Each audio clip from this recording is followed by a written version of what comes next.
이럴 때에는 어쨌든 무리하면 안 된다 그 생각 들어요. 무리하면 진짜 탈날 수 있으니까. 그러니까 사람 몸이 그 온도에 적응해야 되는데 너무 추워도 살기 힘들고 너무 더워도 살기 힘든데 지금은 어쨌든 저기 몸을 좀 아껴야 되는 그런 폭석이 아닌가 그런 생각 들고요. 건강 조심했으면 좋겠습니다. 그 다음에 오늘도 이정주 선생님 그리고 어떤 분이 늘 감사합니다. 이렇게 써주셨습니다. 감사합니다. 그 다음에 우종철 선생님은 법무사라고 딱 써주셔가지고, 아, 법무사시구나. 그 생각을 하셨는데, 법무사시면은 뭐 법원에서 근무하셨을 수도 있고, 검찰청에서 근무하셨을 수도 있고, 아니면 법무사 시험 통해서 시험 합격하셨을 수도 있는데, 그래서 어쨌든 법무사님이시구나. 그 생각을 했는데, 오늘은 경주 법무사 이렇게 써주셨어요. 그래서 우종철 법무사님은 그 경주에서 일하고 계신구나. 사무실이 경주에 있으시구나. 그 생각이 들었는데 제가 또 경주 좋아하지 않습니까? 그래서 경주는 그 여러 번 갔었죠. 뭐 여러 번 갔었는데 그 다음번에 기회가 되면 경주 갈 때 한번 인사드릴 수 있으면 좋겠다. 그 생각이 드네요. 그 다음에 송현수 선생님, 그리고 김자배 선생님, 그리고 유설미 선생님까지 그 많은 분들이 신경 써 주셔서 감사합니다. 어쨌든 늘 감사한 마음 가지고 있습니다. 그 다음에 제가 오늘도 또 그 5시 15분에 오늘은 그 어디야 저기 그 TV조선에 시사 팩트 오늘 제가 출연해야 돼가지고 그래서 그 빨리 가야 되니까 오늘도 한 4시 10분, 15분 이 정도까지는 정리하고 그래도 후다다닥 가야지 그래야지 잘못하면 아주 그냥 마음 졸이고 분장도 못하고 들어갈 때도 있고 어쨌든 그렇거든요. 그래서 오늘도 그냥 빨리 그 진행해 보도록 그렇게 하겠습니다. 그래서 어떤 일이 있었냐면은 그 지난 1월 22일이었어요. 2026년 1월 22일에 민관군 합동특별자문위원회가 있대요. 국방부 안에 민관군 합동특별자문위원회. 그러니까 그 국방부를 자문하는 특별자문위원회가 있는데 여기에 위원들이 민간도 있고 그 다음에 공무원들도 있고 그 다음에 당연히 뭐 뭐 전현직 그런 군들 그 군인들 이런 분들이 합동으로 모여가지고 자문하는 특별자문위원회가 국방부에 있는데 그게 그 특자위에서 특별자문위원회에서 1월 22일에 그러니까 오늘이 8월 6일이니까 7개월쯤 됐네요. 권고를 했는데 자문을 했는데 뭘 자문을 했느냐? 국군사관학교를 설치하라 이런 권고를 했다는 거예요. 그래가지고 알고 보니까 작년에 대선이 있었고 그때 출마했던 후보가 이재명 후보가 그 당선됐었는데 그런데 그 당시 이재명 후보가 이렇게 사관학교를 통합하겠다 이러한 그 공약을 냈었다고 그러더라고요. 그런데 그때는 뭐 그런 게 중요하겠습니까? 이재명이 되느냐, 김문수가 되느냐, 만약에 이재명 후보가 대통령 되면 우리나라 어떻게 될 것이냐, 이런 데에 관심이 있었지, 구체적인 공약에 대해서 일일이 사람들이 이 공약은 이렇고, 이 공약은 좀 문제가 있고, 아, 이 공약은 좋은데, 이런 생각을 할 마음의 겨를이 없었잖아요. 왜냐하면 2025년에 1년 내내 데모하지 않았습니까? 그 대선 전에는. 그러니까 그 추운데 사람들이 뭐 한남동에서도 데모하고 광화문에서도 시위하고 그러다가 결국은 대통령 탄핵되고 그러다가 60일 이내에 이 대선이 있어야 되니까 그냥 정신 없었단 말이에요. 그러니까 다른 대통령 선거 때와는 달리 후보들의 공약이 무엇이었는지 여기에 천착할 수 있는 사람이 거의 없었단 말이죠. 저도 이재명 대통령 공약이 무엇인지 기억이 안 나는데 어쨌든 이재명 대통령의 공약 중에 하나가 육군사관학교, 해군사관학교, 공군사관학교를 통폐합하겠다. 언론 통폐합도 아니고 이런 공약이 있었다는 거예요. 그런 공약이 있었으니까 민관군 합동특별자문위원회가 그 막 이것저것 뭐 이렇게 회의도 하고 막 그랬겠죠. 그래가지고 내놓은 결론이 뭐냐? 그 대통령 후보 때 공약처럼 육군사관학교 폐지, 해군사관학교도 폐지, 공군사관학교도 폐지, 대신에 국군사관학교를 설치해라. 이런 권고를 했다는 겁니다. 그러면 국군사관학교는 어떻게 되느냐? 국군사관학교라고 하는 큰 학교 밑에 뭐가 생기냐면 교양대학이 딱 하나 있고, 그 다음에 육군사관학교, 해군사관학교, 공군사관학교, 그 다음에 또 두 개가 더 있는데 국방첨단과학기술사관학교, 또 하나가 더 있는데 국방의무사관학교, 이렇게 단과대학 같이, 지금은 그 육군사관학교가 뭐 종합대학이라고 할 수 있나? 어쨌든 그냥 그 독립된 대학인 거죠. 졸업하면은 학사학위가 그 수여가 되는 종합대학이라고도 할 수 있겠네요. 육사가 정원이 300명인가 250명인가 300명인가 한 그 정도 될 겁니다. 하지만은 육사에 딱 들어가면 뭐 문과도 있고 이과도 있고 뭐 물리학과도 있고 토목공학과도 있고, 그다음에 뭐 영문학과도 있고 중문학과도 있고 과가 많이 있어요. 그러니까 육사가 한 학년에 정원이 뭐 한 300명 정도인가 제가 어제 들었는데, 어쨌든 그 정도 되는 것 같습니다.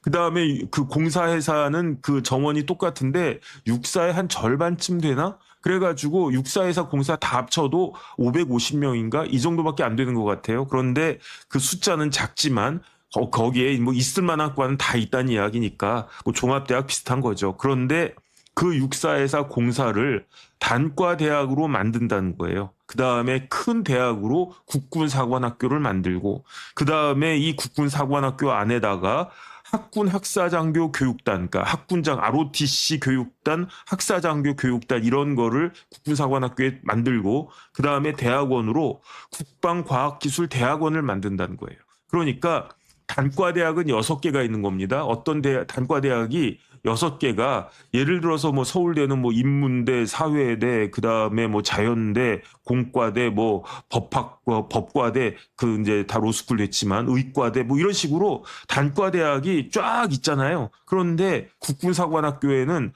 그 단과대학이 교양대학, 육군사관학교, 해군사관학교, 공군사관학교, 국방첨단과학기술사관학교, 국방의무사관학교. 국방의무사관학교 졸업하면 의사 되겠네. 의사 자격증 나오겠네. 어쨌든 거기에다가 대학원은 국방과학기술대학원, 그 다음에 특별과정으로 학군장교 교육단, 학사장교 교육단, 이런 식으로 하는 게 좋겠다. 이러한 권고를 그 민관군 합동특별자문위원회가 그 국방부에게 권고를 했다는 거고, 그러면 중요한 사관학교 중에 지금 이야기 나온 것 중에 빠진 사관학교가 있습니다. 그 사관학교가 어디냐면 3사잖아요. 3사.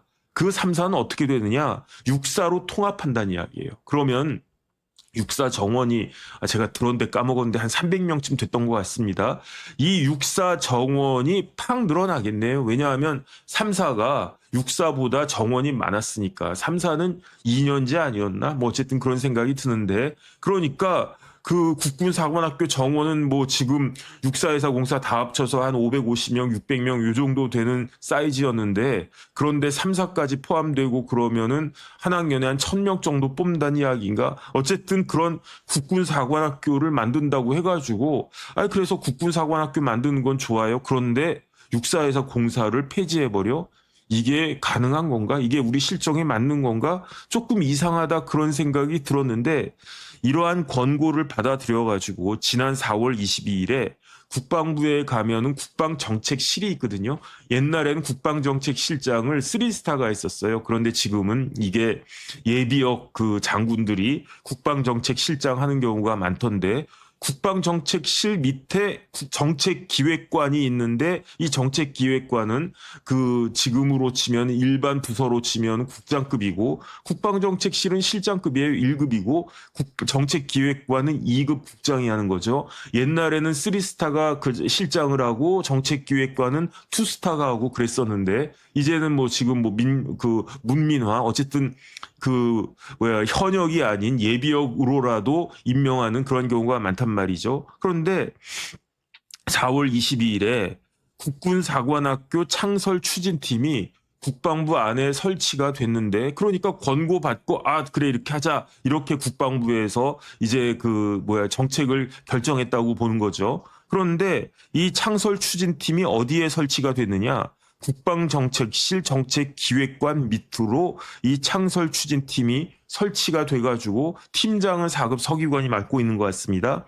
그러더니 이제 한 석 달쯤 지난 7월 16일에, 그러니까 지난달에 한 20일쯤 전에 국방부에서 국군사관학교 창설 기본계획이 발표가 된 겁니다. 그래가지고 설마 혹시나 했던 국군사관학교가 정말로 이게 설립이 되나 보다, 이런 생각들을 할 수밖에 없는 거죠. 다시 말씀드리지만은 국군사관학교가 설립된다라고 하는 것은 뭘 의미하는 겁니까? 육사가 없어지고 해사가 없어지고 공사가 없어진다는 거예요. 그래서 이거는 제가 PD님한테 부탁했어야 되는데 까먹었네. 여기 보면은 조감도가 이렇게 딱 나와가지고 정사각형처럼 이렇게 해가지고 뭐 한쪽에는 육사, 해사, 공사, 뭐 교양대학 이렇게, 가운데는 뭐 동그라미 이렇게 해가지고, 그렇게 해가지고 이게 조감도다. 그 다음에 이 그 국군사관학교가 어디에 만들어지느냐? 저기 대전에 내려가면 유성이 있는데 그 유성에 자운대라고 있거든요. 그 자운대 안에 그 국군사관학교를 만드는데 정사각형 같이 해가지고 이걸 네 등분해서 이쪽은 육사, 해사, 공사, 교양대학 뭐 이렇게.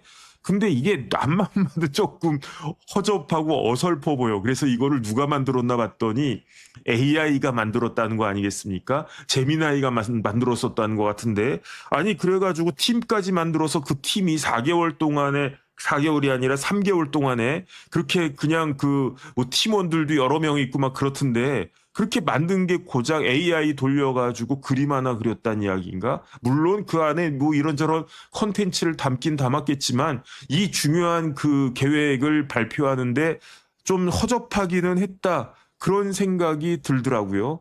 그런데 지금 우리 그 실정에 이런 식으로 국군사관학교를 만드는 게 그게 맞는 건가? 그 다음에 이 국군사관학교를 만들 만큼 아주 뭐 중대한 그런 게 있는 건가? 뜬금없는 거 아닌가? 그런 생각이 듭니다. 그래서 제가 일단 궁금한 게, 우리나라의 사관학교가 어떻게 만들어졌는지 제가 한번 찾아봤어요. 우리나라의 육군사관학교, 공군사관학교, 해군사관학교가 있는데 순서대로 보면은 제일 먼저 생긴 거는 육사입니다. 그 다음에 해사, 그 다음에 공사.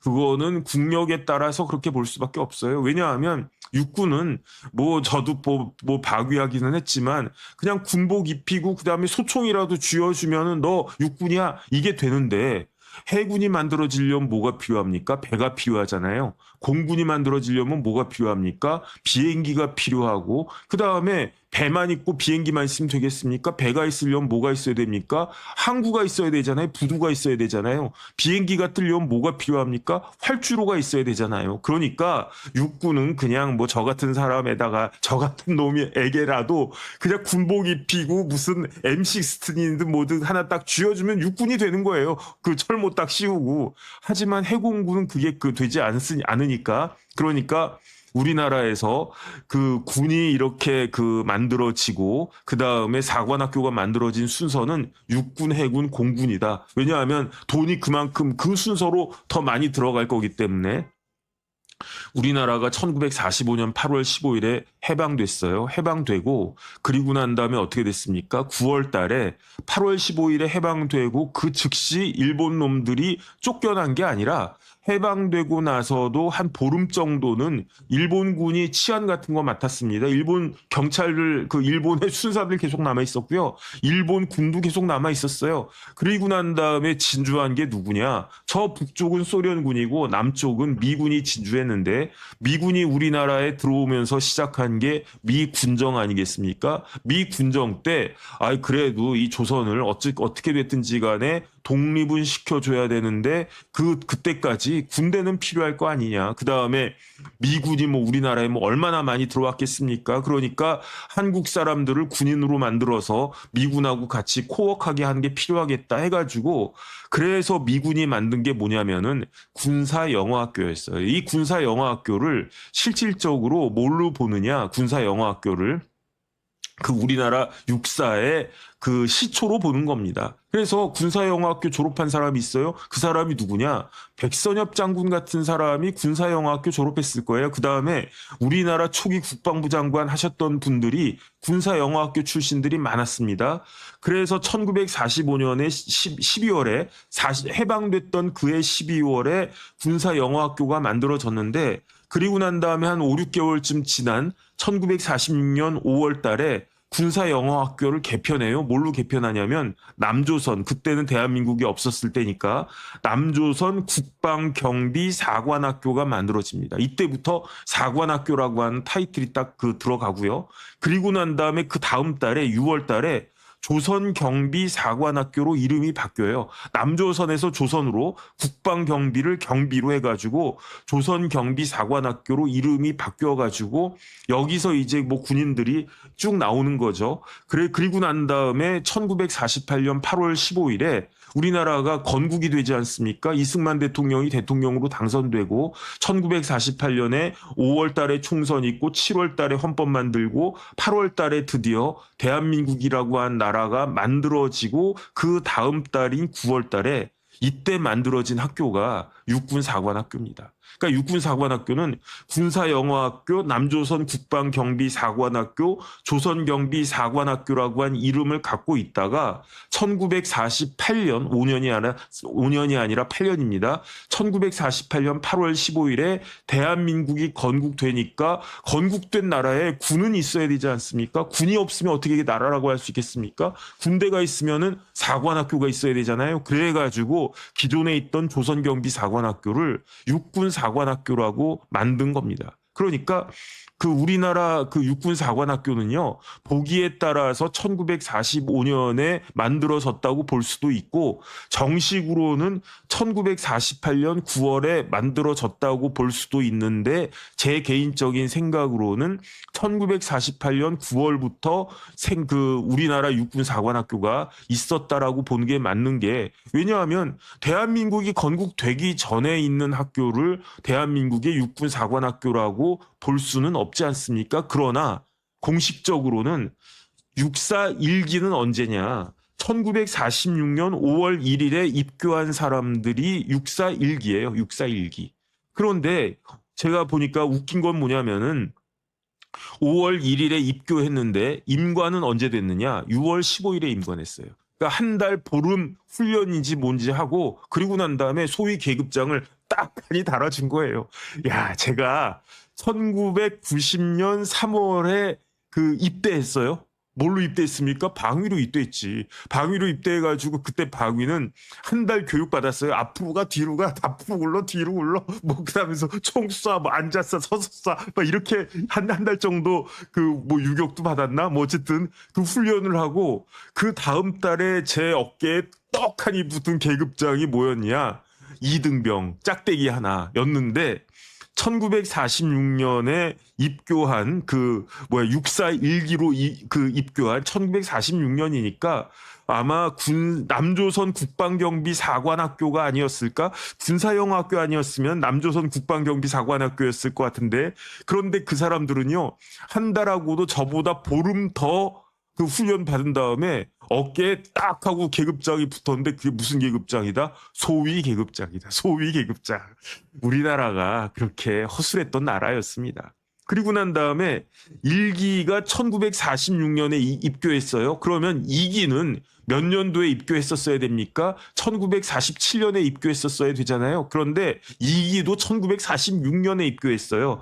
1기가 5월 1일에 입교해서 6월 15일에 임관했는데, 2기는 9월 24일에 임관해가지고 언제 입교해가지고 언제 임관했느냐? 12월 14일에 임관을 했어요. 그러니까 2기는 조금 억울하겠네. 왜냐하면 1기는 한 달 보름 받고 소위 계급장 달고 임관을 했는데, 2기는 9월 24일에 입교했으니까 10월, 11월, 그 다음에 12월 14일에 임관했으니까, 그러니까 2달하고 20일 정도 훈련 받고 그 소위 계급장을 단 겁니다. 그러니까 1기 때보다 훈련 기간이 거의 뭐 2배까지는 아니더라도 2배 가까이 딱 늘어난 거예요. 그래봤자 2달하고도 20일, 석 달도 안 된 상황에서 그냥 입교하자마자 그냥 소위 계급장을 받았는데, 그런데 이때 2기로 임관한 사람이 누굽니까? 그 사람이 박정희 소위가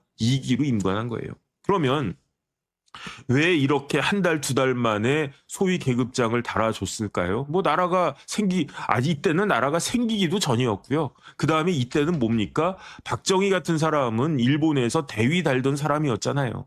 그런데 이 일본이 망하고 일본군이 그냥 없어지고 그러니까 그 다음에 더 이상 일본 사람으로 안 살아도 되고 대한민국이라고 한 나라가 생기기 일보 직전이니까 그러니까 여기서 군인했던 사람 저기서 군인했던 사람 다 쉽게 말하면 경력직들을 뽑은 거예요. 경력직들 뽑아가지고 뭐 이렇게 간단하게 뭐 이렇게 훈련하고 뭐 그다음에 뭐 교육하고 그리고 난 다음에 급하게 소위 계급장을 달아준 거지.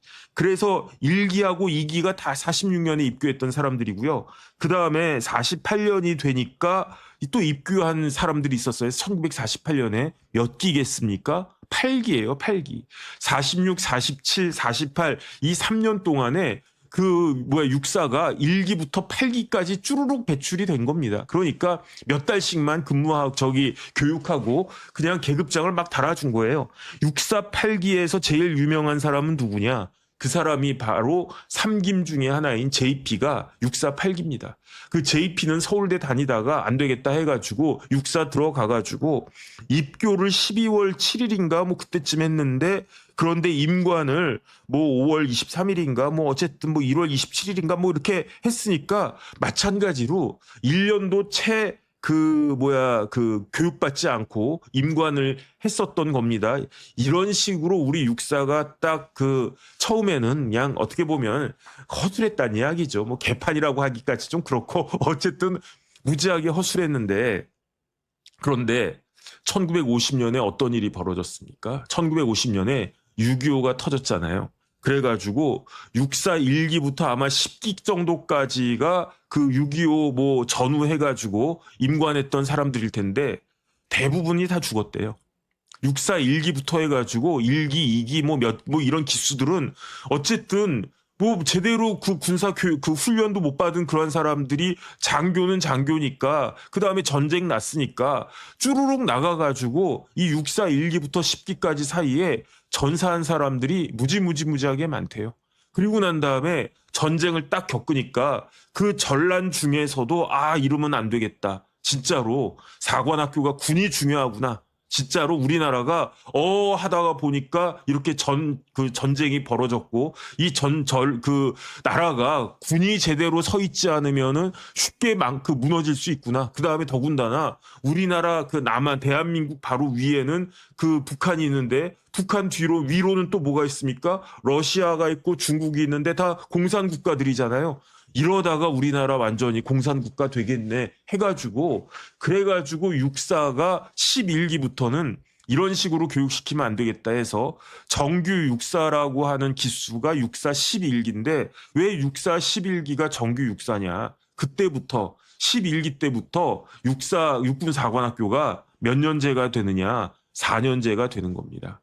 그래서 1951년에 입학한 사람들이 그래서 전에는요 입교라고 하더라고요. 그런데 11기부터는 입학이라고 해요. 정규 4년제. 그리고 난 다음에 1955년에 4년 훈련하고 교육받고 임관한 사람들이 육사 11기인데 육사 11기에서 대통령이 2명이나 나왔죠. 전두환 대통령, 노태우 대통령이 육사 11기고요. 그 다음에 그 육사 11기에 뭐 장관, 뭐 누구 어마어마하게 많은 높은 분들이 막 쏟아져 나왔는데 그 기수가 육사 11기인데 왜 그런가? 육사 11기부터 정규 4년제 육사니까. 그러니까 군에서 육사 11기를 바라보는 눈이 달랐던 거예요. JP 같은 사람은 8기인데 3기수밖에 차이가 안 나지만 3기수가 후배지만 전두환 노태우는 하지만 쟤네들은 4년이나 제대로 된 교육을 받은 사람들이고 JP는 내가 아무리 서울대 다니다가 육사를 갖다 들어갔지만 나는 고작 몇 개월밖에 교육받지 않았던 그런 사람들이니까 그러니까 육사에서도 11기들 얘네들의 프라이드는 굉장히 강했고 그랬을 때 5.16 때 어떻게 했었습니까? 5.16 때 전두환 대통령이 아마 그때 대위인가 그랬었을 것 같아요. 그 전두환 그 대위가 이끄는 육사 11기 생도들이 5.16 지지하는 그런 퍼레이드하고 그러지 않았습니까? 그게 박정희 대통령 5.16에 굉장히 큰 힘이 됐던 게 사실이고, 그러니까 박정희 대통령이 육사 11기를 이뻐했던 거예요. 얘네들이 진짜 군인이네. 나도 말이야, 나도 만주 군관학교 일본 육사 해가지고 4년 동안 사관학교 교육을 받았는데 내가 2기지만 우리 2기 동기 중에 제대로 군사교육 받은 사람이 있냐? 제대로 사관학교 교육 받은 사람이 있냐? 별로 없었을 거란 말이에요. 그런데 육사 11기는 얘네들은 내가 물론 그 박정희 대통령이 교육받았던 뭐 만주 육사나 일본 육사에 비하면 육사 11기도 전쟁 중에 들어왔던 사람들이니까 그때 교육을 뭐 얼마나 제대로 받았겠습니까? 거기에는 확 못 미치지만 그래도 어쨌든 얘네들은 정식 육사네 얘네들이 실질적인 일기네 이렇게 생각했던 거 아니었겠습니까? 마찬가지예요. 검찰도 마찬가지예요. 제가 옛날에 쭉 뭐 어떤 그 인터뷰나 책을 갖다가 읽어봤더니 옛날에 검사들은 어떤 검사들이냐. 1945년에 일본 사람들이 우리나라 다스렸단 말이에요. 그러면 검사들이 어느 나라 사람이었겠습니까? 일본 사람들이 그 당시 우리나라에서 뭐 구형하고 공소유지하고 기소하고 수사하고 했던 검사들은요. 거의 다 일본 사람들이었어요. 일본 사법시험 합격한 사람의 조선 사람들이 몇 명이나 됐겠습니까? 그런데 그런 사람들이 다 쫓겨났어요. 그래가지고 다 일본으로 도망가고 그랬단 말이죠. 근데 검사가 필요하잖아.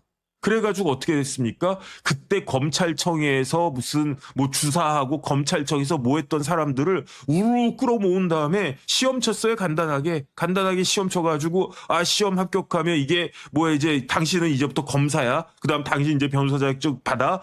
이랬단 말이에요. 그러다가 정식 이제 사법시험 제도가 만들어지고 그리고 난 게 대한민국이 건국된 지 한참 뒤였는데 제가 딱 보니까 옛날에 어떤 검사장이 그 나중에 뭐 검찰총장 되셨나 어쨌든 뭐 검사장 이상 되신 그런 분이 그 뭐 회고한 그 글을 갖다 제가 봤는데 근데 그 선배들이 자기를 굉장히 어려워했대요. 왜냐? 그 선배들은 뭐 직급이 뭐 부장검사, 검사장 그렇지만 원래 따지고 보면 일제시대 때 검찰청에서 15노릇하고 주사노릇하고 그랬던 사람들이 일본 놈들 다 쫓겨나니까 그 검사 자리 자기가 딱 그 꿰고 차고 앉아가지고 내가 검사다 그러면서 공소장 쓰고 막 그러고 있었는데 그래도 내가 제대로 공부 안 하고 내가 제대로 법을 갖다가 잘 모른다라고 하는 그런 자격지심 같은 게 있었던 분들인데 그런데 지금 예컨대 정혁진 검사라고 칩시다. 저놈은 그래도 법대 나와가지고 고시 합격해가지고 확실히 다르네. 그러면서 저 같은 사람 보고 당신이 진짜 검사지. 우리는 후루꾸 검사예요. 후루꾸. 왜냐하면 일본말로 해가지고 그랬었다는 거예요. 그게 군이나 검찰이나 뭐 법원도 마찬가지 아니었겠습니까? 우리나라가 그랬던 나라였는데 그랬던 나라가 100년도 안 됐어요. 우리나라 건국된 지가 48년인데 80년도 안 됐어요. 80년도. 근데 이 사이에 이렇게 나라가 딱 큰 거지. 그래서 육사가 이렇게 그 만들어졌다는 이야기인 거고 해사도 비슷해요. 해사도 1946년 1월 달에 우리나라 건국되기 전에 해군병학교라고 하는 게 만들어지고 6월 달에 조선해안경비대 사관학교가 만들어지고 1947년에는 해사대학이라고 하는 게 만들어지고 저기 진주에 지금으로 치면 창원에 그래서 뭐 제가 뭐 예컨대 뭐 이병주 뭐 작가 이런 사람들이 해사대학 교수 같다 뭐 그런 이야기 들었거든요. 그게 이제 해군사관학교란 이야기입니다. 그리고 난 다음에 1948년 11월에 해군대학이라고 한 게 만들어지고 그 해방된 다음 대한민국이 건국된 다음인 1948년 11월 16일에 해군대학 만들어지고 이 해군대학이 이름을 1949년 1월 15일에 해군사관학교로 바꾸는데 이 해군사관학교도 4년제가 아니었어요. 1949년에 해군사관학교로 이름을 바꾼 이 뭐 해사대학, 해군대학 이러한 학교는 3년제였다고요.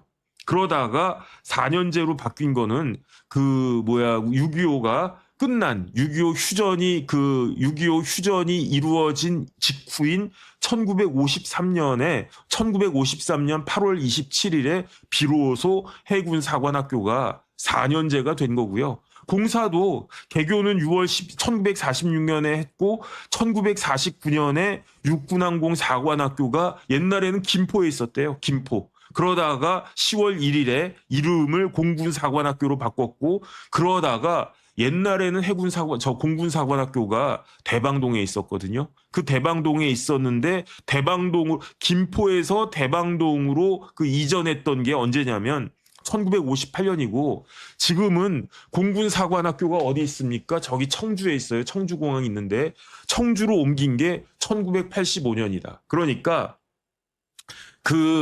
육군사관학교는 처음부터 계속적으로 태능에 있었던 것 같고, 그 다음에 해군사관학교는 처음에는 부산이나 어디 거기 있다가 옥포만으로 이전한 게 1948년이고, 그때부터 지금까지 쭉 진해해서 해군사관학교가 있는 거고요. 공군사관학교는 처음에 김포에 비행장 있었으니까 김포에 간단하게 만들다가 김포에서는 안 되겠다 해가지고 서울의 대방동으로 보라매 공원으로 거기에 이제 공군사관학교를 딱 만들었는데 그런데 보라매 공원에 비행장이 있습니까? 활주로가 있습니까? 없잖아요. 그러니까 대방동 쪽에 만든 것도 이유는 있는 것 같아요. 왜냐하면 결국은 그 공사 생도들이 이것저것 훈련하고 비행기 타고 그러려면 어디로 가야 됩니까? 활주로로 가야 되는데 그 활주로가 어디 있습니까? 김포에 있었을 거니까 김포하고 대방동하고 그나마 가깝잖아요. 그러니까 대방동에 만든 거 아닌가 그런 생각이 드는데 그래도 공군사관학교인데 공군사관학교 부지 안에 활주로도 있고 그래야지 제대로 된 교육이 이루어지지 않겠는가. 그러면서 청주공항 옆에 공군사관학교 만들자 해서 공군사관학교가 청주로 이전한 게 1985년 12월 21일입니다. 그러니까 제 친구들 중에도 공군사관학교 간 친구들이 있는데 걔네들부터 왜냐하면 우리가 86학번이니까 86년 3월 달에 그 대학교에 들어갔으니까 공사에 86년 3월 달에 들어간 애들은 이전에는 대방동에서 수업 받았을 텐데 그런데 졸지에 청주로 내려가게 된 겁니다. 우리 동기들부터. 어쨌든 그러한 역사가 쭈루룩 있는 거예요. 그런데 지금 좀 전에 드렸다시피 이 육사회사 공사, 육사는 태능에 있고 해사는 저 밑에 진주에 있고 공사는 청주에, 우리나라 한반도 중앙에 있는 청주에 있는데 이거를 끌어모아가지고 자운대에다가 국군사관학교를 만든다는 거예요. 그런데 국군사관학교를 왜 만든다는 겁니까? 그 이유가 뭡니까? 그 이유는 뭐냐면은 협동성이 필요하대. 합동성이 필요하대. 합동성이. 왜 합동성이 필요하냐면요. 이제는 현대의 전쟁은 어떤 전쟁이다. 어떤 특정한 군대만 가지고는 전쟁을 수행할 수가 없다. 그러니까 합동해가지고 그 전쟁을 해야 된다. 다 좋은 말이에요. 그러니까 육군, 해군, 공군, 그 다음에 우리나라 군대가 하나 더 있습니다. 그 군대가 어디입니까? 해병대예요. 해병대는 어디 졸업하면 해병대로 갑니까? 해군사관학교 졸업하면요. 해군으로도 가고 해병대로도 가고. 해병대라고 하는 건 상륙작전하는 그런 군대를 해병대라고 하니까 배를 타고 다니는 사람은 그 해군이고 그 다음에 배 타고 다니다가 상륙하는 사람들은 해병대고 그런 거 아니겠습니까?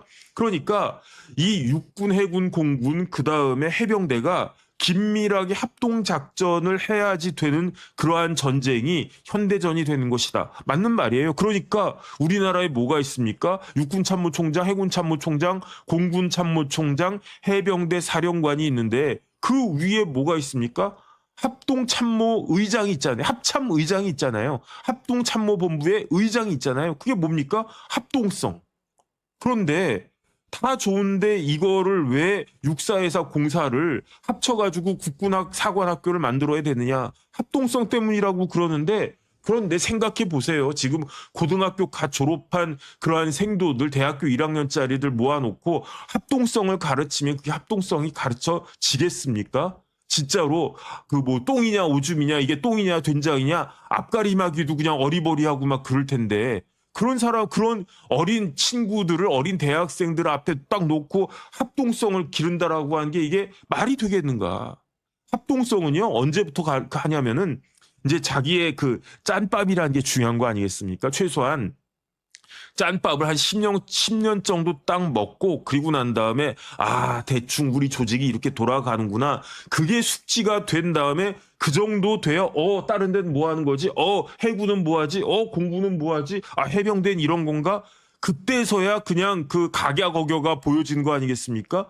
영관급부터 합동성이 길러지는 거지 무슨 소위 때부터 생도 때부터 무슨 합동성이 길러지는 겁니까? 이거는 군을 아는 사람이라고 하는 것, 저 같은 방위도 그거는 안다 이 말씀이죠. 저 같은 방위조차도 당연하지. 제가 국방부 딱 갔더니 그냥 국방부에는요 소위 중위는 있지도 않아요. 뭐 통역장교들이나 있을까? 그 다음에 뭐 법무관이나 있을까? 뭐 대위나 소령도 막 완전히 애지 애. 대위 소령이 뭐 그래도 제 눈에도 애들하고 애 바짝 쫄아가지고 그래가지고 뭐 단아가로 딱 끝나고 근데 그러니까 최소한 한 소령 고참 소령이나 그다음 중령 정도 돼야 그래야 이제 자기 생각이 뭐 어느 분야나 마찬가지 아니겠습니까? 처음에 대학 졸업하고 직장 생활 들어오면 바짝 얼어가지고 처음에 커피 타는 것부터 요즘은 커피도 안 타는 것 같지만 왜냐하면 커피 하나도 제대로 타는 사람이 일을 잘하고요. 커피 하나도 대충대충 타는 사람은요. 벌써부터 싹이 노랗다 이런 거 아니었겠습니까? 기본부터 해야지 기본부터. 기본부터 한 다음에 합동성을 해야지. 달리기부터 제대로 한 다음에 그린 다음에 슈팅 연습을 해야지. 손흥민이 처음에 어떻게 했었습니까? 어마어마한 노력을 갖다가 했는데 뭐부터 했습니까? 기초 체력부터 하고 기본적인 그런 것부터 하고 그래야지 처음부터 헛다리 짚으면 어떻게 되냐면요. 처음부터 헛다리 짚기 시작하면 그러면 넘어져서 일어나지도 못해요. 그냥 어디 부딪혀가지고 붕붕 날아가고 그러는 거 아니겠습니까? 그러니까 합동성이라고 하는 거는 미니멈 군대 짬밥 10년, 한 15년, 한 20년 정도 먹고 난 다음에 그리고 난 다음에 지 앞가림을 할 수 있는 다음에 그런 다음에 다른 사람 챙기는 거지. 그거 뭐 어떻게 하겠습니까? 예컨대 골프 처음 치는데 지가 머리 얹은 놈이 막 해가지고 자기 볼 이렇게 한 다음에 합동성 이렇게 한다고 다른 사람 볼 어딨어 뭐 이렇게 하면은 뭐라고 그랬습니까? 뒤통수 딱 치면서 너나 잘 쳐, 너 때문에 늦어져 이러는 거 아니겠습니까? 이해가 되지가 않은 거예요. 거기에 그런데 안규백 그 장관님은 방위 출신의 안규백 장관님은 뭘 또 걱정하시냐면 사관학교 입학 성적이 지금 낮아지고 있대. 이게 사실인 것 같아요. 저도 피부로 느낍니다. 어떻게 피부로 느끼느냐? 제가 그 국방부 들어갔을 때 우리 단장님들이 70년대 학번들이었어요. 그런데 물론 제가 모셨던 단장님은 쓰리스타고 막 그러니까 군에서 선발되고 걸러져서 뭐 똥별 운운하지만 쓰리스타부터는 똥별이 없다라고 저는 생각을 하는데 뭐 있을 수 있는 것도 같아요. 이제는 제가 생각이 바뀌었어. 제가 옛날에 20년 전에 국방부 있을 때에는 그래도 쓰리스타 이상이면 똥별은 안 계시는구나. 뭐 그 밑은 내가 잘 모르겠고 그 생각을 했는데 요즘 뭐 돌아간 걸 보니까 별 3개 심지어 4개 중에도 뭐 똥별이 있나 없나 냄새가 나나 안 나나 잘 모르겠는데 어쨌든 70년대 학번들은요. 육사 30기부터 39기까지가 70년대 학번들인데 80년대 학번들하고는 수준 차이가 나더라고요. 왜 그렇습니까? 70년대 학번은 뭐 그때 군사 정권이기도 하지만 70년대 학번들은요. 이른바 뭐가 있었냐면 유신 사무관이라고 한 게 있었어요. 그래서 육군사관학교 졸업하고 5년 의무 복무하면 사무관을 시켜줬어요. 본인이 나 이제 군인 그만하겠습니다. 그러면은 뭘 시켜주느냐? 뭐 자기 마음이죠. 뭐 5년 그 근무한 다음에 저 이제 전역해가지고 뭐 회사 들어가겠습니다. 이래도 되는데 저 공무원 하겠습니다라고 하면은 그 사람들에 대해서 뭘 시켜줬냐면 사무관을 달아줬어요. 실질적으로 행정고시 육군사관학교 붙는 게 행정고시 붙는 거하고 차이가 없었단 말이에요. 그러니까 제가 아는 분들도 육군사관학교 나와가지고 국방부에 많이 있었어요. 이른바 유신사무관들이. 하지만은요. 다른 부처에도 되게 많았었어요. 심지어 재무부에도 유신사무관들이 제가 아는 분이 육사 나와서 재무부에 있다가 그러다가 아주 뭐 이렇게 고위직에 가고 그랬던 분들 있고 그다음에 뭐 재무부만 그랬습니까? 뭐 국토부 온 부처에 서울시 뭐 이런 데까지 그러니까 우수한 사람들이 물론 그때는 70년대는 대통령이 박정희 대통령 군 출신이라서 군인들이 우대받고 뭐 그런 것도 있었지만 어쨌든 70년대 학번들은요 제가 딱 모셔보니까 훌륭하신 분들이 많네. 진짜 샤프하신 분들이 많네. 그런데 80년대에는 유신사무관이 없어졌어요. 그래가지고 이제 80년대 학번들은 육사 40기부터 뭐 50기 뭐 그 정도 학번들은 미안한 이야기지만 70년대 학번들 육사 30기 때의 장교들 뭐 장군님들에 비하면은 제가 봐도 조금 떨어져. 그럴 수밖에 없어. 아니 저라도 뭐 예컨대 저보고 너 육사가 아니 내가 무슨 육사야. 그런데 너 그냥 참아. 육사 4년 하고 그다음에 5년만 의무 복무해. 그리고 나면 너 사무관 돼 가지고 서기관, 실장, 국장 다 될 수 있어. 그러면 어떻게 하겠습니까? 그래? 한번 가볼까? 뭐 서울대? 아니 뭐 그거 별거 없어. 육사 가면은 너 그냥 그 9년만 참으면 돼. 그 4년에다가 그 다음에 5년 의무 복무 요것만 딱 하면 어차피 군대 3년 갈 거 아니야? 그러면은 6년만 참으면 되는 거 6년만. 그러면 네 인생 보장돼. 이런 이야기 들으면 저 같아도 육사 가야지 하는 생각이 있지 않았겠습니까? 물론 제가 간다고 해가지고 붙었겠습니까? 떨어지지. 뭐에서 떨어졌겠습니까? 뭐 이렇게 뭐 시험 치는 거는 붙었을 수도 있어요. 하지만은 뭐에서 떨어졌겠습니까? 아이고, 야, 너 100m 달리기 몇 초냐? 그 다음에 너 오래 달리기 뭐 몇 초 하냐? 너 턱걸이 날 줄 아냐? 거기서 떨어지긴 떨어졌을 것 같은데, 어쨌든, 지금 그런데, 제가 보니까 안규백 장관이 지금 그 육사 지원하는 사람들은요, 그 학생들은 옛날보다도 더 뭐라고 그럴까, 성적이 그랬던 것 같아요. 그래서 옛날 70년대 학번들은 그 뭐 육사 들어갈 정도면 최소한 한 연고대, 서울대 연고대 정도 갈 사람들이 그 이성숙 선생님 감사드립니다. 그렇게 그 커트라인이 한 그 정도가 됐다라고 하면 그게 이제 자꾸 낮아진다는 이야기인 거죠. 그래서 안규백 장관이 사관학교 입학 성적이 낮아지니까 그러니까 국군사관학교 만드는 게 필요한 거 아니냐 이런 뉘앙스로 이야기한 것 같은데 정반대 아니겠습니까? 육사 어디 있습니까? 태릉에 있다고요. 서울에 있다고요. 육사는 인서울이에요. 그러면 자운대에 그 국군사관학교 만들면 거기는 어디가 되겠습니까? 지방대학이 되는 거잖아요. 지방대학이. 그러면은 커트라인이 더 올라갈까요? 떨어질까요? 더 떨어지지 않겠습니까? 그 다음에 지금은요, 장교들이 오히려 예전에 비하면 상대적으로 박탈감이 심해요. 왜 박탈감이 심하냐면 병사들 월급이 많이 올라갔어요. 저희 때는요, 제가 방위라서 그랬나? 기억은 안 나는데, 월급을 한 10,000원 받았나? 그랬던 것 같아요. 근데 내가 10,000원 받을 때, 뭐, 우리 중대장님이나 이런 분들은 얼마 받았지? 기억은 안 나는데, 나보다 몇십 배는 받았을 거 아니야. 근데 지금은요, 병장 정도 되면은, 한 200만 원 가까이 받나? 그렇다고 뭐, 소위 중위 대위가 뭐, 1,000만 원 받습니까? 그거 아니잖아요.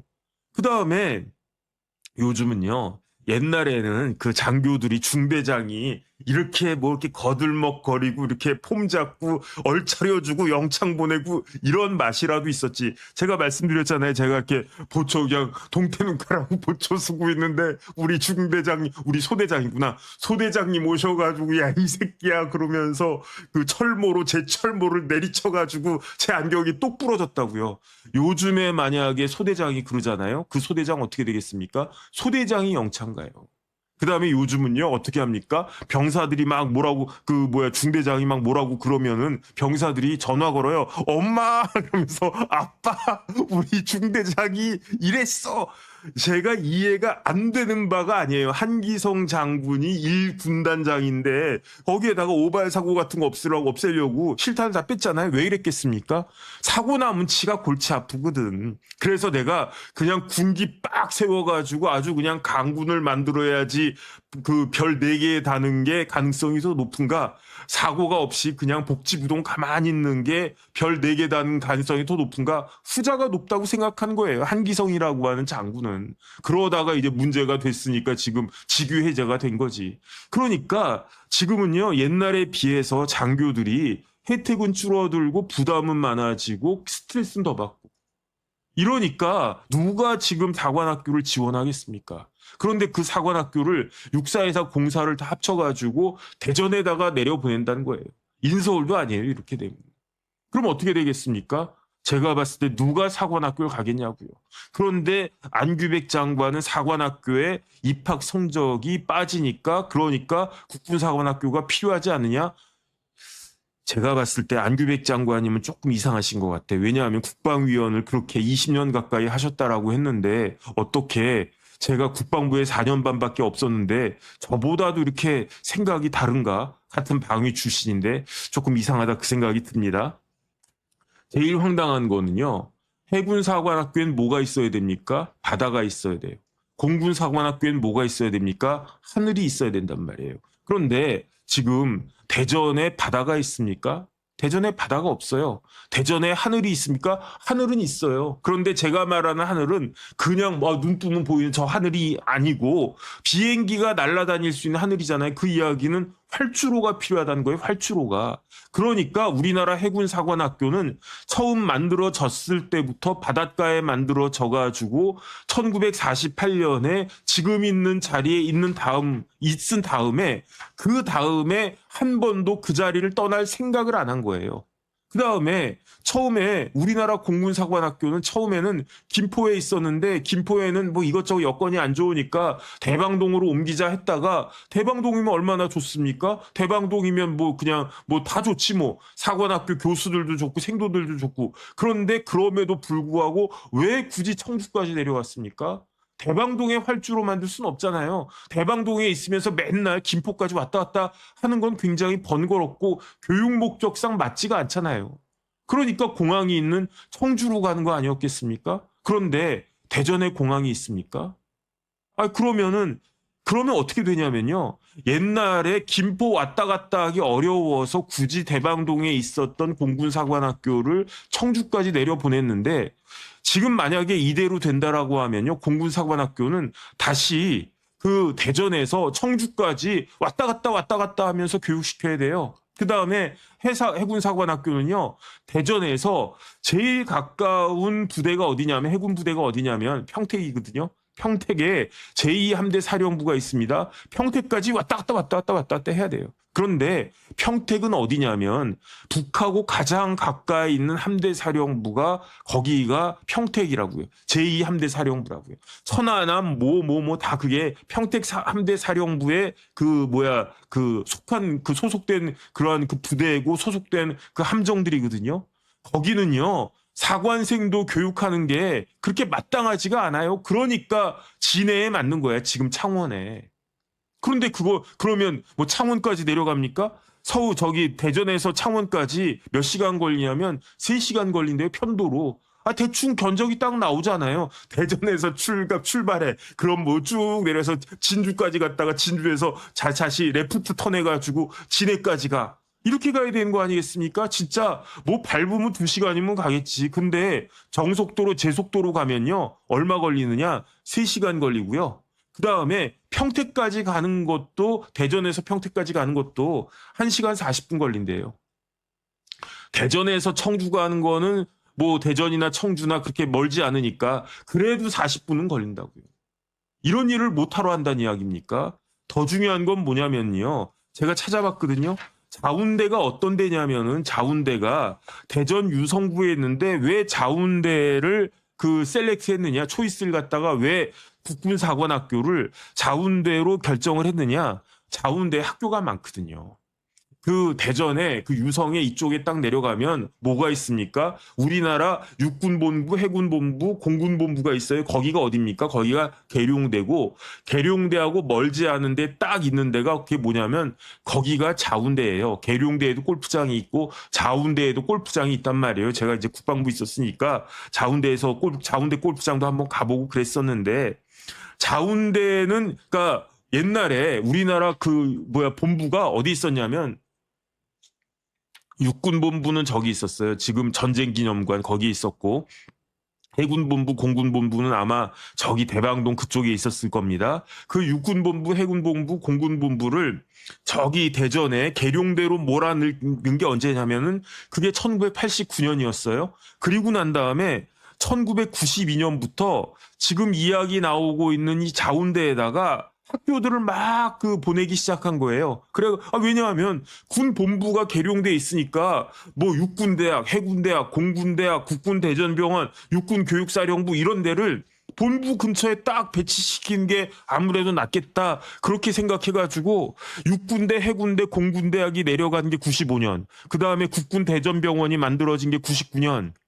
그 다음에 육군 교육사령부가 만들어진 게 2004년. 이런 식으로 해가지고 자운대에 그 학교들이 많아진 거예요. 아니 그러니까 그래 육군대학도 있어, 해군대학도 있어, 공군대학도 있어. 그럼 거기에다가 육사에서 공사 다 합친 국군사관학교 만드는 게 좋겠네라고 했단 말이죠. 근데 지금 제가 찾아보니까 이 자운대에 있는 부대에만 17개 부대가 있는데 자운대가 몇 평이냐면요. 195만 평이에요. 와, 겁나게 넓다. 이런 생각이 딱 드는데 그런데 195만 평이 넓지요. 얼마나 넓습니까? 용산의 미군 기지가 80만 평이거든요. 그거 80만 평 곱하기 2하면 160만 평. 한 2배도 더 큰 어마어마한 크기의 그 면적이 자운대인데 그런데 그 자운대에 부대가 몇 개 있다고요? 17개가 있다는 이야기입니다. 그런데 그 발표된 안을 갖다 보니까 국군사관학교를 몇 평으로 지금 그 계산하고 있느냐? 네모나게 그려놨어요. 그 네모나게 그려놨는데 국군사관학교가 필요한 땅이 몇 평이냐? 72만 평이래. 72만 평. 와, 무슨 국군사관학교를 72만 평씩이나 하나? 그렇게 이야기하지만 그렇게 이야기하면 안 돼요. 왜냐? 72만 평도 어마어마하게 넓은 그러한 땅덩이이기는 하지만 보면은요. 공군사관학교가 몇만 평인지 아세요? 공군사관학교만 100만 평이에요. 활주로 같은 게 있으니까 그렇긴 하겠지만 공사만 100만 평이라고요. 육사는 몇만 평인지 아세요? 육사 제가 찾아보니까 육사가 어디 적어놨는데 육사가 20만 평이거든요. 육사가 20만 평인데 제가 정확하게 제곱미터 적어놨는데 63만 제곱미터인가? 아마 그럴 거예요. 육사 어디 적어놨지? 어쨌든 육군사관학교가 67만 제곱미터예요. 그 태능에 있는 육사가 67만 제곱미터, 20만 평이에요. 해군사관학교가 몇만 평인지는 모르겠는데 해군사관학교는 제 생각에는 육사보다 한 2배쯤 클 거예요. 그러면 육사에서 공사를 다 합친 게 160만 평 정도 된다고 치고 정확하진 않습니다. 그런데 육사하고 공사만 합쳐도 120만 평이에요. 근데 회사까지 합치면은 160만 평 정도 되지 않겠습니까? 그런데 그 규모를 반으로 확 줄인다는 거예요. 그 지금 국군사관학교는 몇 평이냐면은 72만 평이라고 하니까 더 중요한 건 뭐냐면은 자운대가 195만 평인데 거기서 72만 평을 가져가면은 기존에 195만 평을 쓰던 그 뭐 육군대학, 해군대학, 공군대학 포함해가지고 17개 부대가 120만 평밖에 못 쓰게 되잖아요. 그럼 어떻게 되겠습니까? 그러면 어떻게 되냐면요. 자운대에 있던 일부 학교들이나 부대가 딴 데로 갈 수밖에 없어요. 지금 민주당에서 뭐 비판했었습니까? 윤석열 대통령이 청와대 비우고 국방부 들어갔잖아요. 그러니까 국방부 어떻게 했습니까? 국방부는 합참으로 갔어요. 합참은 어떻게 했습니까? 합참은 다른 데로 이렇게 뿔뿔이 흩어졌어요. 지금 다시 그 원상복귀가 된 것 같아요. 그러니까 민주당에서 이게 말이 되느냐 이렇게 이사하는데 돈 얼마나 들고 그다음에 이렇게 하면 뭐 제대로 이제 뭐 돌아가겠느냐 일정 정도 저는 그 의미가 있는 비판이라고 저는 생각합니다. 그래가지고 저는 청와대를 비우는 건 찬성하는데 그런데 이왕 할 거 저기 뭐 세종시나 어디나 그렇게 한 다음에 좀 차근차근 한 게 나았겠다라고 지금은 생각을 갖다가 하는데 그런데 민주당은요. 자기들이 비판했던 것과 똑같은 행동을 하는 거예요. 왜냐하면 자운대에다가 어거지로 국군사관학교를 끼워 넣고 그러니까 그게 빵하고 터져가지고 뭐 육군대학이 빠지나 해군대학이 빠지나 뭐 국군간호사관학교가 빠지나 국군의무학교가 빠지나 뭐가 빠지나는 모르겠는데 거기 기존에 잘 있던 부대를 다른 데로 그냥 흩을 수밖에 없는 그게 되는 거죠. 그러면은 지난번에 청와대 옮기느라고 그다음에 한남동에 관저 만들고 국방부를 대통령실로 만든다고 해가지고 들어간 예산이 뭐 몇 천억이다 뭐 몇 조다 뭐 얼마나 되는지 그 기억이 안 나는데 이렇게 삼군사관학교를 합쳐가지고 국군사관학교 만드는 데는요 몇 조가 들어가지 않겠습니까? 몇 조가? 그런데 지금 우리나라가 몇 조씩이나 들여가지고 국군사관학교를 만들 만한 특별한 사정이 있습니까? 오히려 몇 조씩 들여가지고 국군사관학교 만들어봤자 기존에 있었던 사관학교를 절반 이하로 줄이고 공군 없는 활주로 없는 공군사관학교 만들고 그 다음에 부두 없는 항구 없는 해군사관학교 만들고 이상한 그러한 사관학교를 기형적으로 만드는 거 아닌가?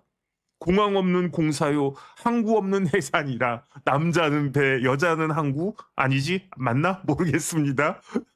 그러면은 뭐가 되겠습니까?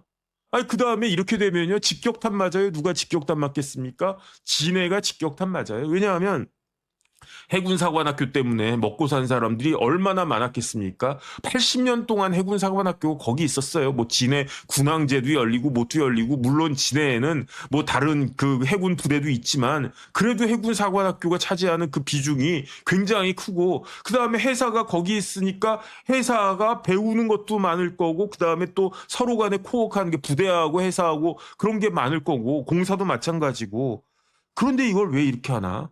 저는 이해가 되지가 않습니다. 아니 그래가지고요. 저는 다른 나라는 어떤가 봤더니 미국은 뭐가 있습니까? 미국의 육사는 뭐냐면 웨스트 포인트예요. 웨스트 포인트가 언제 만들어졌느냐? 1802년에 개교했어요. 그 다음에 영국의 육군사관학교는 뭐냐면은 샌드허스트예요. 샌드허스트는 언제 만들어졌느냐? 1801년에 개교했어요. 그 다음에 프랑스의 육군사관학교는 뭐라고 하냐면 생시르라고 하는데 세인트라고 하는 뜻이에요. 생이. 그 다음에 실은 잘 모르겠고 이게 동네 이름인가 모르겠고 생시르 육군사관학교가 만들어진 것도 1802년이에요. 영국은 1801년, 미국하고 프랑스는 2년. 그런데 생시르 육군사관학교를 만든 사람이 나폴레옹이고 그 다음에 웨스트 포인트 출신이 그 유명한 메가더, 아이젠하워, 벤플리트고 그 다음에 샌드허스트 육군사관학교를 나온 영국 수상이 누구다? 그 사람이 윈스턴 처칠이다. 1801년 2년에 만들어진 학교가 지금까지 2026년까지 200년 넘게 계속되고 있는 겁니다. 그러면 미국, 영국, 프랑스는 육사만 있습니까? 미국의 해군사관학교는요, 애너폴리스에 있는데 1845년에 만들어졌어요. 1845년에. 여기도 거의 180년 된 학교입니다. 이 애너폴리스 해군사관학교 출신이 누가 있습니까? 지미 카터가 여기 나왔고요. 그 다음에 우리나라의 대사로 왔던 포스타 제독이 있었어요.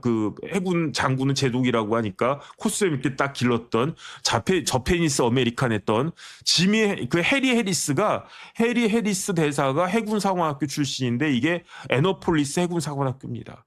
그 다음에 영국의 해군사관학교는요, 다트머스인데 1863년도에 만들어졌고요. 그 다음에 전통적으로 영국의 국왕들은 여왕 빼놓고는 다 해군 원수가 되는 겁니다. 해군 복무를 하는 거예요. 해군 사관학교를 나오는 거예요. 그 다음에 프랑스도 해군 사관학교 있습니다. 레꼴르 나발이라고 그래가지고 에꼴이 학교란 뜻이고 나발이 바다란 뜻이니까 레꼴 나발이 있고 공사도 마찬가지예요. 공군 사관학교는 이제 기술에 따라 가지고 공사는 아무래도 늦게 만들어진 거죠. 미국의 공사는 1954년에 만들어졌는데 우리나라보다도 늦게 만들어졌네. 왜 그렇습니까? 육군의 항공대가 있었는데 그 항공대에서 분리된 학교가 미국의 공사고요. 콜로라도에 있습니다. 그 다음에 영국 공사는 세계에서 제일 오래된 학교인데 크라누엘 공군학교인데 이게 로얄 에어포스 컬리지 크라누엘 이렇게 되어 있는데 1919년에 만들어졌어요. 그 다음에 1919년이면요. 1차 세계대전 그때 아니었겠습니까? 그때 막 옛날 소설책, 영화책 보면은 막 비행기 막 떠가지고 그래서 비행기들끼리 막 총싸움하고 막 그랬던 때가 그 공사를 만든 게 영국인데 이게 1919년에 만들어진 거고 프랑스도 레꼴드 레르에 레스파스 해가지고 항공과 우주학교 해가지고 여기는 프랑스 공사는 1933년에 만들어진 거예요.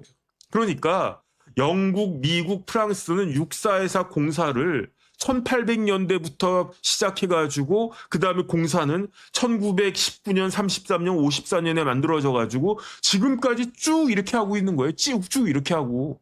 그러니까 선진국들이 다 육사에서 공사를 갖다가 만들고 합친 나라가 없어요. 합친 나라가. 합친 나라 있다고요? 어떤 나라가 있을까요? 제가 찾아봤더니 통합사관학교를 그 운영하는 나라가 있어요. 어떤 나라가 있느냐? 인도. 그런데 인도는 좀 달라요. 인도는 우리로 치면 국군사관학교가 있는데 그런데 대신 인도는 육사도 있고 해사도 있단 말이에요. 그러니까 인도는 조금 달리 봐야 돼. 그러면 어떤 나라가 있느냐? 필리핀, 에스토니아, 부룬디, 아프리카에 있는 남아공, 스리랑카, 조지아, 카자흐스탄, 세르비아, 몬테네그로 이런 데가 통합사관학교를 그 운영을 하는데 우리나라가 부룬디랑 동격입니까? 에스토니아랑 동격입니까? 스리랑카, 조지아, 카자흐스탄 이런 나라 따라가지고 통합사관학교 만듭니까? 아 근데 통합사관학교를 하는 선진국들이 있대요. 보니까 핀란드도 통합사관학교네. 호주도 그러네. 캐나다도 그러네. 그 다음에 또 어느 나라가 있냐면 일본이 통합사관학교를 하는 거예요. 그 다음에 독일도 어떻게 되어 있느냐? 독일은 옛날에 육사가 있었어요. 독일 육사는 언제 개교했냐면 1873년에 개교했대요. 그러니까 영국, 프랑스, 미국에 비해서는 한 70년 정도 늦은 거야. 왜 그랬습니까? 그때는 유럽에서 독일은 후진국이었거든. 영국, 프랑스가 선진국이고 그 다음에 독일은 미국만 또 못한 후진국이었단 말이에요. 왜냐하면 1870년에 그때 독일은 그 통일도 안 됐었을걸요. 아마 비스마르크가 막 뭐 했을 때가 독일 통일이 된 게 언제였지? 그거 찾아볼걸. 이 독일 육사의 전신이 뭐냐면요. 프로이시쉐. 아이고, 발음하기 어렵네. 프로이센이라고 한 뜻이에요. 프로이센에 하uptkadetten 안슈탈트라고 되어 있는데 이게 뭡니까? 아주 고급 장교를 만들어낸 기관. 프로이센의 고급 장교 양성 기관이라고 해서 그런데 그 앞에 뭐가 붙냐면은 퀘니클리히가 붙어요. 그러니까 왕립, 퀘니실 뭐 황제라고 할 수도 있고 어쨌든 왕립 프로이센 하우프트카데텐 안슐타트. 그러니까 고위 장교 양성소 이렇게 번역할 수 있는데 줄여가지고 그 HKA 그러니까 하카 이렇게 할 수 있겠네요. 하우프트 카데텐 안슈타트 이걸 갖다가 앞을 줄여가지고 HKA 영어식으로 읽으면 이게 그 독일 육사의 전신인데 그런데 독일 육사는요 1994년에 폐교가 됐어요. 왜 그랬습니까? 그래가지고 요 이야기는 조금 이따가 해드릴게요. 일본은 육사에서 공사가 없어졌어요. 그래가지고 뭐가 만들어졌냐면 방위대학교가 만들어졌어요. 그러면 일본도 방위대학교가 있네? 그러면 우리나라도 일본의 방위대학교는 우리나라 국군사관학교랑 똑같은 거네? 우리나라 일본 막 쫓아가니까 우리나라도 그렇게 하면 되겠네? 그렇지가 않아요. 왜 그렇지가 않습니까? 일본 육사가 왜 폐지됐습니까? 일본의 해사공사가 왜 폐지가 됐습니까? 전쟁에서 졌잖아요. 일본에 군대 있습니까? 없어요. 일본에는 군대가 없어요. 그러니까 사관학교가 있을 수가 없는 거예요. 일본은요, 옛날 일본 육사는 언제 만들어졌냐면은 1868년에 만들어졌거든요. 독일보다도 일본 육사가 먼저 만들어졌어요. 1868년에. 일본을 우리나라 일제시대 때 일본을 지배했던 양대 축이 하나는 일본 육사, 또 하나는 동경제대였단 말이에요. 동경제대, 물론 교토제대, 경도제대도 어마어마하게 우수한 학교였다고 그러는데 교토제대에는 그 학자들이나 예술가들이나 이런 사람들을 배출한 데였고 동경제대는 관료들, 특히 동경제대 법대는 그런데 동경제대 법대보다도 더 위상이 높았을 수도 있는 게 일본 육사였거든요. 일본 군인들은, 일본 육사 출신들은 우리나라 육사 출신하고도 굉장히 달랐습니다. 왜냐하면 일본 육사 출신들이 뭐 했습니까? 태평양 전쟁을 일으켰어요. 일본 육사 출신들이요, 우리나라 남한을 정복하고 거기에다가 만주국도 정복하고 중국까지 먹었던 나라가 일본이고 그 일본에서 이렇게 조선하고 만주하고 그 다음에 중국 본토까지 그렇게 그 점령했던 그 사람들이 어디 출신입니까? 일본 육사 출신들이라고요. 그러다가 이제 배돼지가 간이 배 밖으로 나와가지고 미국한테 개겼다가 그러다가 그냥 완전히 폭망한 나라가 일본이고 폭망한 학교가 일본 육사였던 거예요. 그러니까 메가더가 딱 진주하자마자 일본 제국군 그냥 다 그 없애버리고, 그러니까 어떻게 됐겠습니까? 자연스럽게 1945년에 일본이 패망하면서 자연스럽게 셔터를 딱 내린 학교가 그게 일본 육사예요. 그러니까 우리나라랑 같지가 않다고요. 그런데 그렇게 셔터를 내렸는데 다시 우리가 자위대가 만들어지지 않았습니까? 자위대 육상 자위대 사관학교 만들겠습니다. 해상 자위대 사관학교 만들겠습니다. 그다음에 공중 자위대 사관학교 만들겠습니다. 그렇게 이야기할 수가 있었겠습니까? 일본 사람들이? 그런데 어쨌든 일본도 자기네들을 지켜야 되니까, 전쟁을 걸 수는 없어도 방위는 해야 되니까, 그러니까 만들어진 조직이 그게 자위대잖아요. 그러면 자위대를 이끌어 가야 되니까 거기에 사관학교 비슷한 게 있어야 되는데, 사관학교라고 하는 이름을 붙이기는 거시기 하니까 방위대학교라고 이름을 붙인 거예요. 처음에는요, 방위대학교라고 그렇게 하지도 않았었어요. 처음에는 뭐라고 했더라? 보안대학교인가? 어쨌든 어디다 적어놨는데 또 까먹었습니다. 1952년에, 그러니까 일본이 1945년에 패망했어요. 일본의 육사회사 공사가 다 없어졌어요. 그때 공사가 있었나 없었나 모르겠는데, 어쨌든 그리고 난 다음에 7년 지난 1952년에 요코스카에다가 대학을 만들었는데, 그 대학 이름이 보안대학교였어요. 그러다가 보안대학교 좀 이름이 이상하다. 어쨌든 이 보안대학교는 자위대 간부를 양성한 학교였거든요. 그러다가 이름을 1954년에 방위대학으로 이름을 바꾼 거예요. 방위대학으로. 왠지 친근하네. 내가 막 들어가야 될 것 같은 느낌이 드네. 나도 일본 가가지고 방위대학교 들어갈 걸. 그랬으면 좋았겠는데.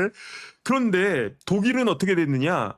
독일 육사 폐교됐거든요. 독일 육사가 언제 폐교가 됐냐면 1994년에 폐교가 됐어요.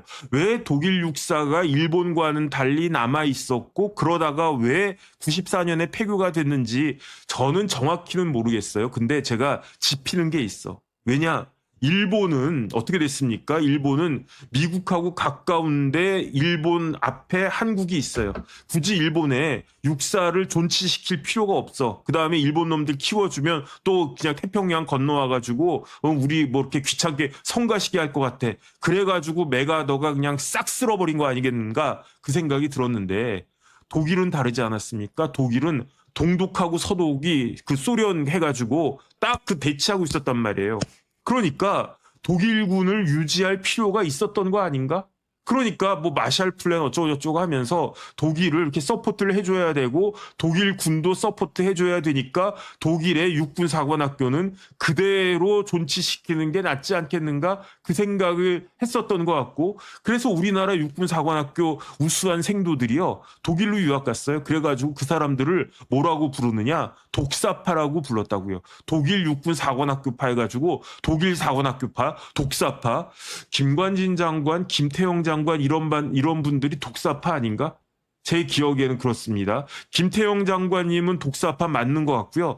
김관진 장관님은 제가 아리까리하네. 어쨌든 우리나라 육사 생도 중에 제일로 우수한 생도를 뽑아가지고 독일로 보내서 거기서 제대로 독일의 육군사관학교 시스템을 배워와라 해가지고 독일에서 그 육군사관학교 졸업하고, 그리고 이제 임관해가지고 한국군으로 복무하고, 마찬가지로 웨스트포인트에도 우리나라 육군사관학교 생도들을 한 명인가 두 명인가 지금도 아마 보낼 거예요. 그런데 그 독일 육군사관학교가 1994년에 폐교됐습니다. 왜 폐교가 됐을까요? 잘 모르겠는데 제 생각으로는 독일이 통일됐잖아요. 소련이 무너지고 독일이 통일된 게 1990년인가 그렇잖아요. 그러니까 94년에는 더 이상 독일의 육군사관학교를 유지할 필요가 없는 거 아닌가? 그래가지고 폐교시킨 거예요.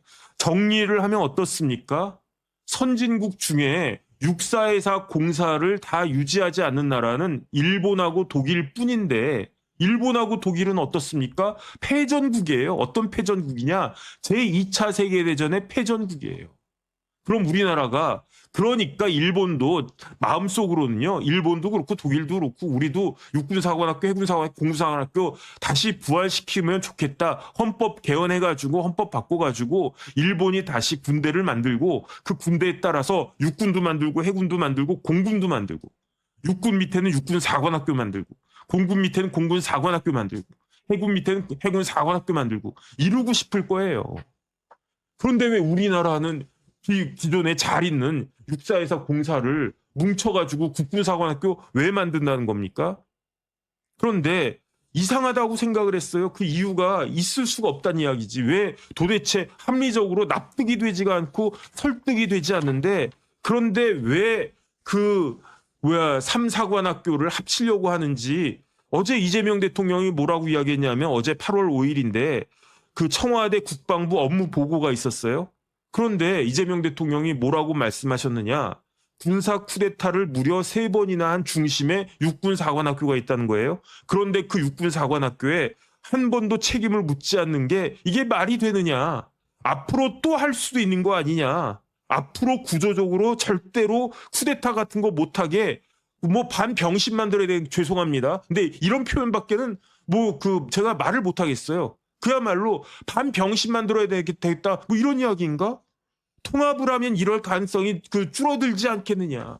그러니까 여기에 이재명 대통령의 본심이 담긴 거예요. 육군사관학교, 해군사관학교, 공군사관학교를 통합해야 육군사관학교 힘이 쪽 빠질 거고 그러면 육사 출신들이 쿠데타를 못하지 않겠느냐. 이런 이야기인 것 같은데 제가 봤을 때 3가지가 잘못됐다고 생각합니다. 첫 번째는 5.16 그다음에 12.12 이거는 그렇다고 쳐요. 그런데 지난 12.3 계엄이 육사 출신이 했습니까? 김용현이가 했습니까? 여인영이가 했습니까? 박안수가 했습니까? 아니잖아요. 누가 계엄을 선포했습니까? 윤석열이 했다고요. 윤석열이 대통령이고 12.3 계엄의 주체는 윤석열이잖아요. 그러니까 우두머리라고 하는 거지. 김용현이나 뭐 그런 사람들은요. 이것도 또 일본말 쓸 수밖에 없는데 윤석열 꼬붕 아니었습니까? 꼬붕? 그런데 왜 육사가 여기에 2번은 그렇다고 쳐요. 뭐 5.16, 12.12 그건 그러니까. 그래가지고 판사가 뭐라고 그랬습니까? 5.16은 뭐 그때는 이제 뭐 아니었으니까 그렇다고 치고 12.12를 뭐라고 그랬습니까? 밑으로부터의 내란이라고 했어요. 그런데 12.3은 뭐라고 그랬습니까? 위로부터의 내란이라고 했어요. 밑으로부터의 내란은 대통령이 아닌 군인들이 육사 출신들이 그 주동이 돼가지고 내란을 일으킨 거예요. 그러니까 이거는 이재명 대통령님 말씀이 맞아. 하지만은 12.3 계엄은요. 현직 대통령이 발령을 한 거예요. 윤석열 대통령은요. 군을 동원할 수도 있고 경찰을 동원할 수도 있고 둘 다 동원할 수도 있는데 어떻게 했습니까? 둘 다 동원했어요. 아니 그렇게 하면 경찰도 없애야 되지 않겠습니까? 경찰청 다 폐지해야 되는 거 아니었겠습니까? 경찰대학교 없애야 되는 거 아니겠습니까? 똑같은 거 아닙니까? 지금 뭐 서울경찰 경찰청장 조지호 지금 그 깜빵이 있지 않습니까? 서울경찰청장 뭐 김 무슨 청장이었는데 깜빵이 있지 않습니까? 아니, 그럼 경찰대학도 없애야 되는 거 아닙니까?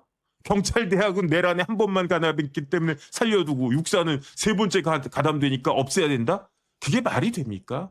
어쨌든 12.3 계엄이 내란이라고 쳐도 그 주동자이고 그걸 갖다가 단행한 사람은 윤석열이고요. 육사의 일부 장교들이 그 지시받아가지고 또는 공모해가지고 했을 뿐이지 이걸 왜 육사 책임으로 돌립니까? 말이 안 되는 거 아니겠습니까?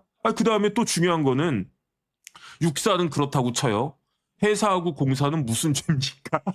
회사에 무슨 장군들이 뭐 12.3 계엄에 뭐 숟가락이라 하나 더 든 거 있습니까?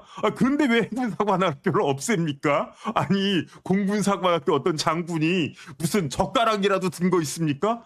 그런데 왜 공군사관학교 왜 없애냐고요? 사실 3군사관학교 통합해가지고 제일 피해본 사람들은 육사가 피해봅니까?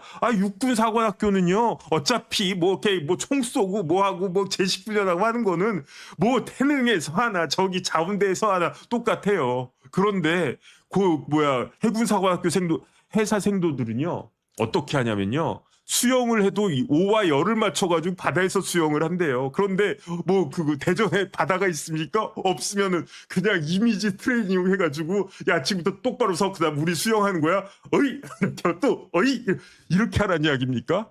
아 그다음 공군도 마찬가지예요. 이게 말이 되는가 이게? 그다음에 통합을 하면은 군 그 사관학교에 힘이 더 세지겠습니까? 더 약해지겠습니까? 제가 봤을 땐 더 세질 것 같거든요. 당연하지 않습니까? 육군이 총만 쏘고 포만 쏘고 그런 육군이 그 쿠데타 일으키는 게 더 무섭습니까? 그 우리 국군사관학교야. 야, 너는 대포 쏴. 나는 그 뭐야 배 몰게. 그 다음에 제일 중요한 공군. 야, 너는 저 하늘에서 헬기 띄우고 너는 하늘에서 전투기 띄워가지고 그래가지고 폭격해. 어느 게 더 힘이 세겠습니까? 누가 쿠데타를 일으키는 게 훨씬 더 무섭겠습니까? 저는요, 참 드릴 말씀이 많은데 지금 안 가면 늦을 것 같아가지고 그런 생각이 듭니다. 괜히 쓸데없이 돈 쓰고 우리나라 그 안보 망가뜨리지 말고요. 제가 봤을 때는 이런 쓸데없는 논의는 그냥 그만뒀으면 좋겠다 그 생각이 들고요. 그 다음에 여론조사를 보니까 그 육사, 해사, 공사, 통폐합에 반대하는 비율이 50%가 넘어요. 과반수가 넘어요. 찬성하는 비율은요 30%밖에 안 돼요. 마치 뭐 보안 수사권이랑 비슷해요. 여론조사가. 근데 뭐 여론조사에도 불구하고 보안 수사권 폐지했으니까 그런 정권이니까 뭐 마찬가지로 3사관학교를 통폐합할 가능성이 높지 않나 그 생각이 드는데 저는요. 정권 바뀌거나 뭐 그 교체가 되거나 어쨌든 막 이렇게 됐을 때 다시 도루묵으로 되지 않을까 그 생각이 들고요. 지금 뭐야 한남동으로 뭐 관저 옮기고 그러면서 뭐 그때 뭐 누가 뭘 했느니 또 그러면서 뭐 수사 들어가고 예산 뭐 누가 뭐 어떻게 했느니 당시 예산실장 또 불려다니고 막 그러고 있단 말이에요. 만약에 정권이 바뀌거나 그러면 이 문제로 인해 가지고 똑같은 일이 또 벌어지지 않겠는가 저는 그런 걱정이 됩니다. 그 다음에 이건 뭐냐면요. 우리나라 안보에 직격탄 날리는 거 아니겠습니까? 이렇게 하면 그 3군 4관학교를 통합시키면 누가 좋겠습니까? 우리나라 군사력이 제고가 되겠습니까? 반대가 아닐까요? 그렇게 되면 누구 좋으라고 그러는 겁니까? 뭐 일본 놈들 좋으라고 그러는 겁니까? 모르겠습니다. 어쨌든 이런 부분들은 너무 걱정되고요. 제일 걱정되는 건 뭐냐면 정책이라고 하는 게 상식적이 돼야 되는데 이렇게 상식에 많은 사람들이 이상하다 이런 정책을 계속하면요. 이 정권의 실력이나 정권의 의도에 의문을 가질 수밖에 없어요. 그러면 어떻게 되겠습니까? 그럼 후폭풍이 반드시 일게 마련입니다.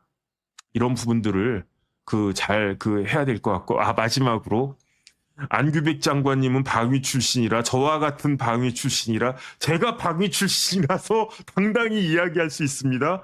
아니 안규백 장관님은 우리나라 육사회사 공사를 일본처럼 방위대학교 만들려고 그러는 겁니까? 안규백 장관님 그러시면 안 돼요. 다른 사람이 육사회사 공사를 갖다가 합쳐가지고 국군사관학교 만든다라고 그러면 그게 무슨 국군사관학교냐? 일본처럼 방위대학교지. 이런 이야기 듣는단 말이에요. 그런 이야기를 방위 출신의 안규백 장관님이 하시면 안 됩니다. 안규백 장관님 하시지 마시고 만약에